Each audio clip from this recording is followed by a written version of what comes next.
मेरे प्रिय स्टूडेंट सभी लोग का गुड मॉर्निंग। आज फिर से आप लोग को ITI ज्ञान ट्यूब में आप लोग का स्वागत है। हम लोगों ने पिछले वीडियो में माइक्रोमीटर के टाइप्स पढ़े थे, जिसमें टाइप्स आपको 9 प्रकार के पढ़ चुके थे। ठीक है, इस वीडियो में हम लोगों ने आपको जो शेष बचा हुआ टाइप्स है उसके बारे में हम लोग पढ़ेंगे। जैसे कि अभी जो हम देख रहे हैं कि आपको जो बोर्ड पे लिखा हुआ है कि आपको ball micrometer, flange micrometer, digital micrometer, combi micrometer, 3 point internal micrometer, depth micrometer, तो ये सभी माइक्रोमीटर के बारे में टाइप्स को बारे में हम लोग जानेंगे कि क्या है इसके बारे में, और उसका चित्र भी देखते चलेंगे कि कौन सा माइक्रोमीटर किस प्रकार का होता है और उसका उपयोग जब हम करते हैं तो उससे शकल जो होता है, उससे आकार जो होता है उसी अनुसार उसका बना होता है। पहले बता चुके हैं कि माइक्रोमीटर की जो एनविल और स्पिंडल होता है और फ्रेम जो बनावट होता है, फ्रेम की जो बनावट होता है, वह फ्रेम आपको उपयोग के आधार पे उसका बना होता है और उसी के अनुसार उसका नामकरण भी किया जाता है। ठीक है, चलिए हम लोग आ जाते हैं इस वीडियो में। जो बॉल माइक्रोमीटर देख रहे हैं, जो आपको 10 नंबर 9 प्रकार के आपको बता चुके हैं। 10वां जो आप देख रहे हैं कि बॉल माइक्रोमीटर है। ठीक है, पिछले वीडियो में 9 प्रकार के हम बता चुके हैं और 10वां इस वीडियो में 10वां से स्टार्ट करते हैं, जो 15 आपको टोटल आपको टाइप्स लगभग में बताएंगे। ठीक है, तो इस 10 जो देख रहे हैं कि 10वां में आपको बॉल माइक्रोमीटर है। ठीक है, और बॉल माइक्रोमीटर में आपको जो चित्र देखेंगे, ठीक है, जो चित्र देखेंगे बॉल माइक्रोमीटर में, उस बॉल माइक्रोमीटर में आपको यह पता होना चाहिए कि बॉल माइक्रोमीटर जो होता है, एनविल और स्पिंडल का फेस अर्धगोले होते हैं, अर्धगोले में बने होते हैं।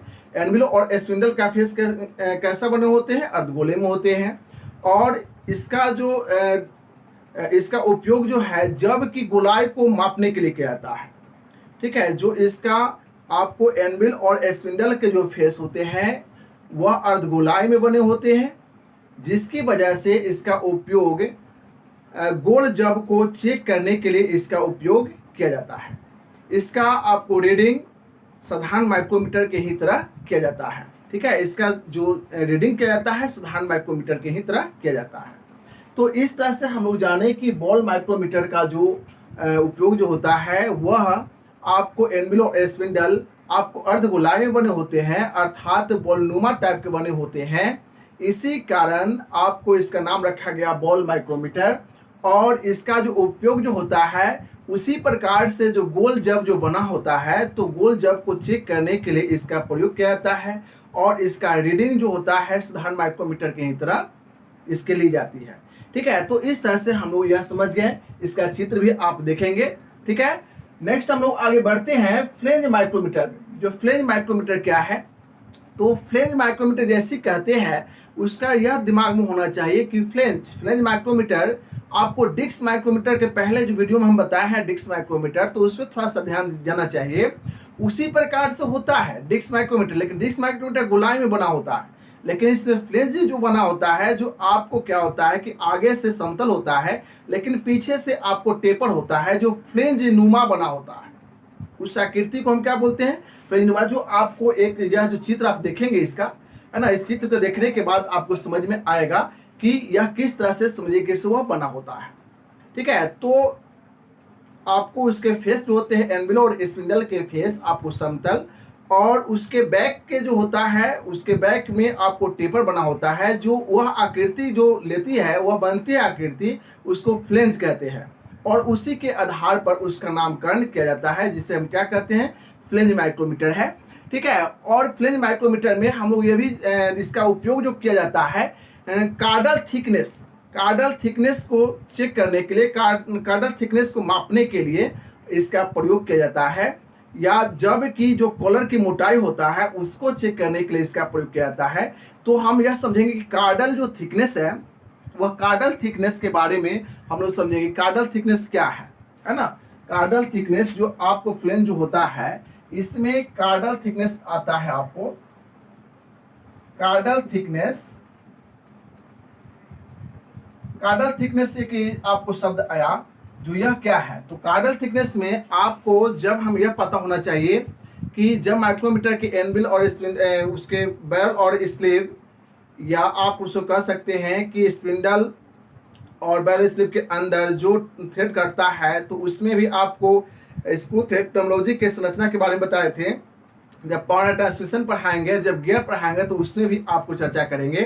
तो यह थोड़ा सा आप जान लीजिए कि कार्डल जो है, कार्डल थिकनेस क्या है, कि आपको गियर की पिच सर्किल, गियर की पिच सर्किल के सीधीनुमा जो दूरी होता है ना, कार्डल के, जो कार्डल कहने का मतलब है कि आपको गियर के दांत जो बने होते हैं उसके पिच सर्किल होते हैं, तो पिच सर्किल से आपको सीधीनुमा जो व्यास जो लिया जाता है उसको चेक करने के लिए आपको फ्लेंज माइक्रोमीटर का प्रयोग किया जाता है। ठीक है, तो इस पर ध्यान देना उपयोगी है, क्योंकि यह उपयोगी, आपको इसको चित्र देखेंगे तो फ्लेंज की आकृति का आपको पता चलेगा और उसका जो चेक किया जाता है उसको भी पता आपको चलेगा। ठीक है, तो फ्लेंज की आपको आकृति, या आप कह सकते हैं कि आपको जब की कॉलर की मोटाई या इंजन पार्ट्सों में आपको समझिए कैसे उसकी जैसे थिकनेस चेक किया जाता है, इंजन पार्ट्सों में इसका उपयोग किया जाता है। जो टेपर में फ्लेंज नुमा आकृति में बने होते हैं इंजन पार्ट्स, उसको चेक करने में इसका यह उपयोगी होता है। चलिए हम लोग आ जाते हैं, नेक्स्ट हम लोग आ जाएंगे कि आपको यह तो फ्लेंज नुमा माइक्रोमीटर के बारे में हम लोग समझ लिए। और नेक्स्ट हम लोग आ जाते हैं कि डिजिटल माइक्रोमीटर। ठीक है, डिजिटल माइक्रोमीटर जैसे ही कहते हैं तो हम लोग थोड़ा सा ध्यान देना उपयोगी है। डिजिटल अर्थात कहने का मतलब है कि उस माइक्रोमीटर, तो जैसे सेम माइक्रोमीटर, साधारण माइक्रोमीटर हम समझ रहे हैं, उसका कैसे ब्रिटिश में और मेट्रिक में लिस्ट काउंट कैसे ज्ञात करता है वो भी समझ रहे हैं। लेकिन इसमें क्या है कि आपको एक डिजिटल काउंटर बना होता है और उसमें डिजिटल काउंटर में आपको ऑटोमेटिक रीडिंग देता है, और आसानी पूर्वक इसका जब प्रयोग करते हैं तो डिजिटल काउंटर से आपको रीडिंग आसानी पूर्वक यह निकल जाता है। और यह इसमें ज़्यादा आपको हैबिट की जरूरत नहीं होता है, आसानी पूर्वक जब पे यदि गिराएंगे, यह मान लेते हैं कि आपको क्या है, यह जो मार्कर आप देख रहे हैं, यह रड की आपको थिकनेस आउटसाइड माइक्रोमीटर से गिराएंगे और उसमें डिजिटल काउंटर बना हुआ है, तो उसमें तुरंत भिड़ाएंगे और तुरंत बता देगा, एक्यूरेट बता देगा कि वह कितना, समझिए किससे आपको उसका थिकनेस है। ठीक है, तो डिजिटल काउंटर की वजह से आजकल जो माइक्रोमीटर होता है, अधिकांशतः जो आपको बहु उत्पादन में उपयोग होने वाले जो माइक्रोमीटर होते हैं, वह माइक्रोमीटर आपको डिजिटल माइक्रोमीटर ही होता है, जो उसमें डिजिटल काउंटर होता है और एक्यूरेट आपको बताया जाता है वो माप करके कितना है। ठीक है, वह तुरंत आपको उसको चेक नहीं करना होता है, तुरंत उसको ऐड नहीं करना है, उसको मेन डिवीजन, सब डिवीजन या थिम्बल डिवीजन उसको देखने की आवश्यकता नहीं है। डायरेक्ट आपको काउंटर जो है, डिजिटल काउंटर बना हुआ है, उस पर रीडिंग डायरेक्ट आ जाता है। ठीक है, इसके बाद हम देखेंगे कि आपको डिजिटल माइक्रोमीटर के बारे में थोड़ा चित्र देख लेंगे, उसके डिजिटल काउंटर के बारे में, तो वह हम समझ जाएंगे। थोड़ा देखेंगे आप चित्र, ठीक है, किस तरह से आपको वह चित्र है उसको देखेंगे और आपको समझ में आएगा। ठीक है, नेक्स्ट हम आते हैं कॉम्बी माइक्रोमीटर। ठीक है, कॉम्बी माइक्रोमीटर भी बहुत ही आपको समझिए कि इससे क्या है, ये भी आपको समझने योग्य है, बहुत ही समझिए कि इसका भी कह सकते हैं कि उपयोगी है, मतलब हमारे बहु उत्पादन में इसका भी बहुत उपयोगी होता है। जैसे क्यों उपयोगी होता है कि अभी तक जो हम सभी माइक्रोमीटर के जो पढ़े हैं वह आपको ब्रिटिश में ही बना होता है या आपको मेट्रिक में ही बना होता है। ठीक है, ब्रिटिश में ही बना होता है या मेट्रिक में ही बना होता है, लेकिन कॉम्बी माइक्रोमीटर जो होता है एक कह सकते हैं उसको संयुक्त माइक्रोमीटर है, अर्थात ब्रिटिश में भी रीडिंग लिया जा सकता है और मेट्रिक में भी रीडिंग लिया जा सकता है। तो यह संयुक्त माइक्रोमीटर है, इसको संयुक्त मतलब एक मिला जुला आपको माइक्रोमीटर इसको कहेंगे। ठीक है, तो यह संयुक्त माइक्रोमीटर है, कॉम्बी माइक्रोमीटर इसको बोलेंगे। ठीक है, इसका चित्र भी आप देख सकते हैं कि कॉम्बी माइक्रोमीटर किस तरह से होता है। ठीक है, उसका भी चित्र आप देख लेंगे। ठीक है, और उसको बाद हम नेक्स्ट आगे बढ़ते हैं। कॉम्बी माइक्रोमीटर समझ चुके हैं, नेक्स्ट हम आगे बढ़ते हैं। आपको समझिए कॉम्बी माइक्रोमीटर के बाद आपको आ जाता है 3 point internal micrometer. 3 point internal micrometer, तो इस माइक्रोमीटर में जैसे हम कहते हैं, तो इस माइक्रोमीटर 3 पॉइंट इंटरनल माइक्रोमीटर मतलब आपको 3 पॉइंट होता है, जो 3 पॉइंट होता है, जो इसका जो प्रयोग जो होता है, सुराख के अंदर का साइज मापा जाता है और इसमें 10 mm से 20 mm के सुराख में आसानी पूर्वक डालकर इसको आसानी पूर्वक माप सकते हैं। ठीक है, इसका रेंज जो होता है 10 mm होता है, इसका रेंज जो होता है कितना होता है 10 mm होता है। और 3 पॉइंट होते हैं, ठीक है। जो इसका आप चित्र देखेंगे तो तीन पॉइंट होते हैं, और इस 3 पॉइंट में आपको क्या होता है, वह आपको माइक्रोमीटर, वह समझिए कि इस इंटरनल में आपको सुराखों में वह डालकर और उसको आसानी पूर्वक माप सकते हैं। उसमें जो तीनों पॉइंट जो होता है स्प्रिंग, और साथ में समझिए कि उसके जो भाग होते हैं वह जुड़े होते हैं, और वह अंदर जाकर समझिए कि वह पॉइंट, तीनों पॉइंट से आसानी पूर्वक अंदर के साइज को माप लेता है। तो यह 10 mm की रेंज में बना होता है, और 10 से 20 mm की सुराख को आसानी पूर्वक यह माप सकता है, ठीक है। नेक्स्ट हम आगे बढ़ते हैं, आपको डेप्थ माइक्रोमीटर, ठीक है। देखिए डेप्थ माइक्रोमीटर के जब हम ब्रिटिश मैट्रिक या ब्रिटिश में जब हम रीडिंग ले रहे थे तो उस क्रम में बताए थे कि इसमें मुख्य बात यह है कि आपको गहराई मापता है, स्पेशली यह गहराई मापता है। इसकी जो बनावट होता है, जो आप चित्र देखेंगे है ना, जो इसकी जो बनावट होता है वह बनावट इस प्रकार होता है कि उसका फ्रेम जो है ना, उसका फ्रेम जो होता है वह फ्रेम नहीं होता है। आपको स्पिंडल होता है, फ्रेम नहीं होता है, और एनविल नहीं होता है, ठीक है। उसमें स्टॉक होता है लेकिन आपको फ्रेम नहीं होता है, एनविल होता है, ठीक है। और एनविल नहीं होता है, सिर्फ स्पिंडल होता है, सिर्फ स्पिंडल होता है, एनविल नहीं होता है और फ्रेम नहीं होता है।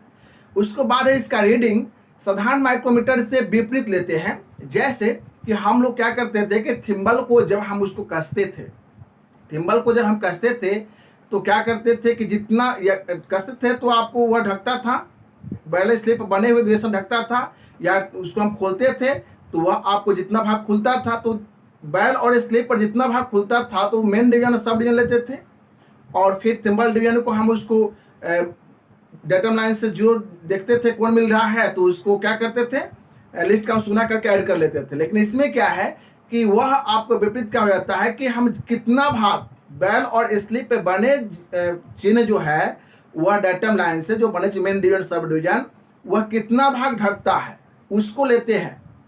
उसी प्रकार मेन डिवीजन और सब डिवीजन लेते हैं, और उसी प्रकार समझिए कि हम क्या करते हैं कि थिम्बल डिवीजन लेते हैं, ठीक है। तो थिम्बल डिवीजन लेते हैं और तब उसके बाद समझिए कि लिस्ट का सुना करके उसको ऐड कर लेते हैं। तो क्या विपरीत हो गया, क्या विपरीत हो गया कि हम जितना भाग आपको थिम्बल के द्वारा बैरल और स्लिप बने चिन्ह को ढकता है वही भाग आपको ऐड करके और जब वह रीडिंग उसका निकालते हैं तो सिर्फ इसका गहराई मापता है। और इसी प्रकार समझिए जो अभी बताए हैं इसी प्रकार आपको क्या है कि उसका रीडिंग याद किया जाता है। थोड़ा सा विपरीत है लेकिन आपको सिंपल है, और अधिकांशतः इसका प्रयोग किया जाता है। इसमें आपको एक्सटेंशन जो रड होते हैं वह आपको कई साइजों में उपलब्ध होते हैं, ठीक है। तो आप चित्र देखेंगे है ना, डेप्थ माइक्रोमीटर का चित्र देखेंगे और चित्र से आप समझ सकते हैं कि किस प्रकार से उसका समझिए कि उपयोग करते हैं, और उसका पार्ट्स भी आपको चित्र में आपको ज्ञात होगा, ठीक है। चलिए हम अब देख लेते हैं कि यह सभी आपको माइक्रोमीटर के बारे में हम लोग पढ़े, ठीक है। ये सभी माइक्रोमीटर के बारे में पढ़े, जैसे बॉल माइक्रोमीटर, सभी माइक्रोमीटर के बारे में पढ़े। आपको लगभग अभी 5 माइक्रोमीटर के बारे में पढ़े, और पहले वीडियो में हमने 9 माइक्रोमीटर के बारे में पढ़े थे, ठीक है। अभी समझिए कि आपको 5, ठीक है। तो लगभग आपको 14-15 हम पढ़ चुके हैं। नेक्स्ट हम समझिए कि इसे आपको पढ़ेंगे नेक्स्ट वीडियो में हम लोग ने आपको बर्नियर व्हील प्रोटेक्टर के बारे में पढ़ेंगे, और अच्छी तरह उसमें समझिए कि इसे हम लोग स्टडी करेंगे, ठीक है। तो उसके बारे में आप लोग भी पढ़ लेंगे, और इससे हमारे वीडियो जो आपको मिलेगा उससे भी आपको अध्ययन करेंगे। चलिए थोड़ा सा ध्यान देना जरूरी है कि हमें इस वीडियो को जो हम बना रहे हैं मेहनत से, इस वीडियो के मेहनत से बनाने के लिए आप लोग हमारे वीडियो को पूरा देखेंगे, अच्छी तरह उसको स्टडी करेंगे, ठीक है। और स्टडी करने के बाद उसको सब्सक्राइब कर लें, लाइक करें, शेयर करें और बेल आइकन को दबाएं, जो मेरा वीडियो का नोटिफिकेशन आपको तुरंत पहुंचे और इसका आप लाभ उठाएं। धन्यवाद।